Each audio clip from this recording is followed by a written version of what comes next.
ఆగండి. ఆగండి. ఒకసారి ఆగండి. వారేమని మెసేజ్ పెట్టారో చూడండి. అమ్మ మీరు చేసే ప్రార్థనలు గొప్ప గొప్ప కార్యాలు జరుగుతున్నాయి. మా కోసం కూడా ప్రార్థించండి. దేవుడు మిమ్మల్ని దీవించును గాక. గాడ్ బ్లెస్ యూ అండి.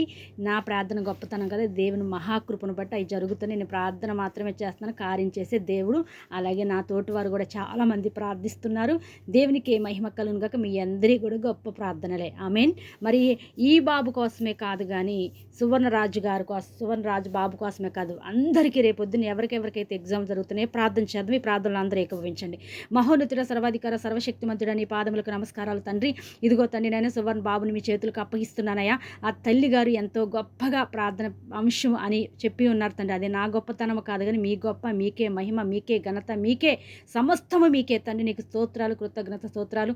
ఇదిగో బిడ్డ పక్షాన్ని నీ పాదాలు పట్టుకుని బ్రతిమలాడుచున్నాను స్వామి. ఈ తల్లి గారిని దీవించి ఆ కుటుంబాన్ని ఆశ్రయించి కుమారుడి విషయంలో అయ్యే exams, inter second year exam రాయించుండగా నేను ఎంతమంది బిడ్డలు రాయించున్నారో వారందరికీ మంచి జ్ఞానముతో నింపి ప్రతి క్వశ్చన్కి చక్కని సమాధానాలు రాసేలాగా సహాయం చేసి మంచి మంచి మార్కులతో పాస్ అయ్యేలా సహాయం చేయండి. ఎదుగా నా కుమారుని కూడా ప్రత్యేకంగా దీవించి ఆశ్రయించి రేపొద్దున ఎగ్జామ్కి వెళ్ళినప్పుడు వచ్చినప్పుడు నీ కాపుదలు దయచేసి మంచి మార్కులతో పాస్ చేసి అయ్యే తర్వాత మళ్ళీ ఏ కాలేజీకి వెళ్ళాలో ఎక్కడికి వెళ్ళాలో మీరే చక్కని చీటిచ్చి మరి యొక్క క్లాసులోకి వెళ్ళటానికి మీరు మార్గాన్ని తెరవండి నాయన. నీ సహాయం చేయండి.